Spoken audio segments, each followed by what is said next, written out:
യഥാർത്ഥത്തിൽ ഇത് മൂട്ട് ചെയ്യുന്നത് സിനിമാ ലോബിയാണ്. അതിൽ പോലീസ് അവരുടെ ഒരു എന്താ പറയുക ഒരു പപ്പറ്റായി മാറി എന്നുള്ളതാണ്. സിനിമാ ലോബിയുണ്ട്, അതുപോലെ തന്നെ എക്സ് വൈഫ് ഉൾപ്പെടെയുള്ള ആൾക്കാരൊക്കെ അതിനകത്ത് വന്നിട്ടുണ്ട്. ഒരു മനുഷ്യൻ വിശ്വസിക്കണ്ടേ? നടിയെ ആക്രമിച്ച കേസിലെ 8ാം പ്രതിയായ നടൻ ദിലീപിനെ കോടതി വെറുതെ വിട്ടിരിക്കുകയാണ്. കേസിലെ 1ാം പ്രതിയായ പൾസർ സുനി അടക്കമുള്ളവർ കുറ്റക്കാരനാണെന്ന് കോടതി കണ്ടെത്തുകയും ചെയ്തു. എറണാകുളം പ്രിൻസിപ്പൽ സെഷൻസ് കോടതിയാണ് ദിലീപിനെ വെറുതെ വിട്ടുകൊണ്ടുള്ള വിധി പ്രസ്താവിച്ചത്.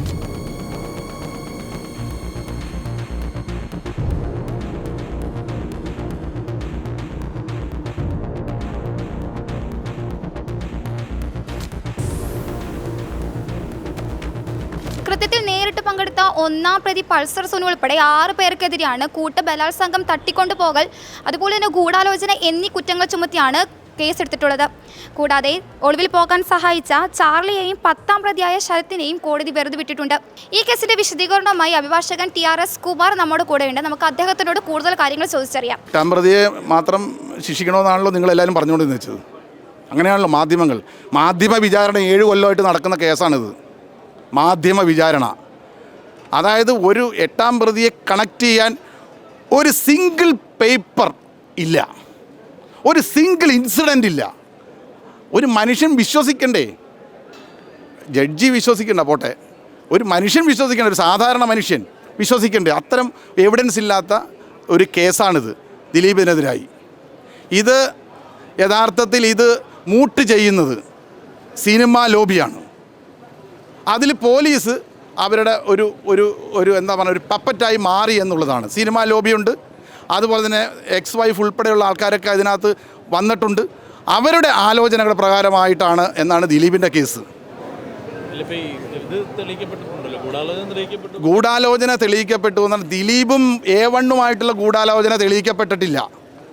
ഗൂഢാലോചന തെളിയിക്കപ്പെട്ടുള്ളത് 1 മുതൽ 6 വരെയുള്ള പ്രതികളുടെ ഗൂഢാലോചനയാണ് കേട്ടോ. യെസ്, തീർച്ചയായിട്ടും. നിങ്ങളൊന്ന് ഇന്ത്യയിൽ മലീഷ്യസ് പ്രോസിക്യൂഷൻ ഒരു നിയമം ഇല്ലല്ലോ.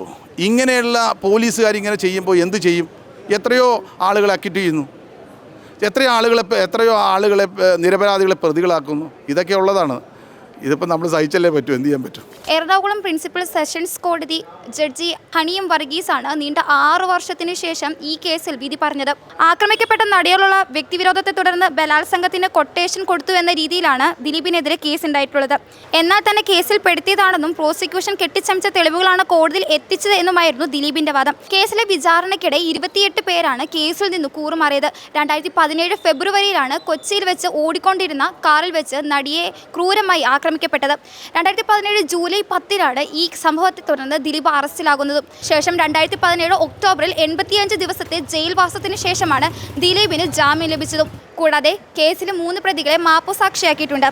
അതായത് പോലീസ് ഉദ്യോഗസ്ഥനായ അനീഷ്, വിപിൻലാൽ, വിഷ്ണു എന്നിവരെയാണ് മാപ്പുസാക്ഷികളാക്കിയിട്ടുള്ളത്. സുനിൽകുമാർ എന്നറിയപ്പെടുന്ന പൾസർ സുനിയാണ് 1ാം പ്രതി, മാർട്ടിൻ ആന്റണിയാണ് 2ാം പ്രതി, മണികണ്ഠനാണ് 3ാം പ്രതി, വിജീഷ് വിപിയാണ് 4ാം പ്രതി, സലീം എന്ന വടിവാൾ സലീമാണ് 5ാം പ്രതി, പ്രദീപാണ് 6ാം പ്രതി. ഈ 6 പ്രതികളാണ് ഈ ബലാത്സംഗ കേസിൽ കോടതി കുറ്റക്കാരായി കണ്ടെത്തിയിട്ടുള്ളത്. കോടതിയുടെ ഈ തീരുമാനം കേസിന്റെ നിയമപരമായ ഭാഗം അവസാനിപ്പിച്ചെങ്കിലും അതിന്റെ പ്രതിഫലനം പൊതുസമൂഹത്തിലും സിനിമാ ലോകത്തും വീണ്ടും തുടരുമെന്നത് ഉറപ്പാണ്.